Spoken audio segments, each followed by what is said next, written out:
భారత సుప్రీంకోర్టు యొక్క పూర్వనామం privy council. Warn Hastings పరిపాలనా కాలంలో 1773 రెగ్యులేటింగ్ చట్టం ప్రకారం 1774లో కలకత్తా కేంద్రంగా ఈ ప్రివీ కౌన్సిల్ ప్రారంభమైనది. నాటి తొలి ప్రధాన న్యాయమూర్తి సర్ ఎలిజా ఇంపే. ఈ ప్రివీ కౌన్సిల్ అనేటువంటిది 1935 భారత ప్రభుత్వ చట్టం ప్రకారం ఫెడరల్ కోర్ట్ ఆఫ్ ఇండియాగా మారడం జరిగినది.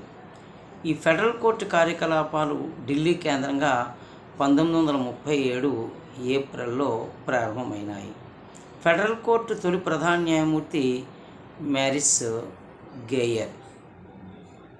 ఫెడరల్ కోర్టు అనేది స్వతంత్రానంతరం సుప్రీం కోర్ట్ ఆఫ్ ఇండియాగా 1950 జనవరి 28న ప్రారంభమైనది.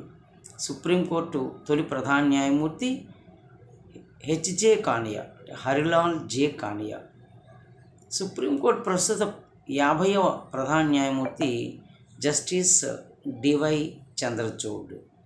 సుప్రీంకోర్టుకు 75 సంవత్సరాలు నిండిన సందర్భంగా 2025 జనవరి 28 నాటికి 75 సంవత్సరాలు పూర్తవుతున్న సందర్భంగా 75 రూపాయల వెండి నాణాన్ని ముద్రించాలని కేంద్ర ప్రభుత్వం ఆదేశించినది. కేంద్ర మంత్రిత్వ శాఖ, కేంద్ర ఆర్థిక మంత్రిత్వ శాఖ ఆదేశాలు కూడా జారీ చేసినది. ఈ వెండి నాణ్యంపై ఒకవైపు సుప్రీంకోర్టుకు సంబంధించినటువంటి చిత్రాలు, ఇంకొక వైపు అశోకుని యొక్క స్తూపము ముద్రిస్తారు.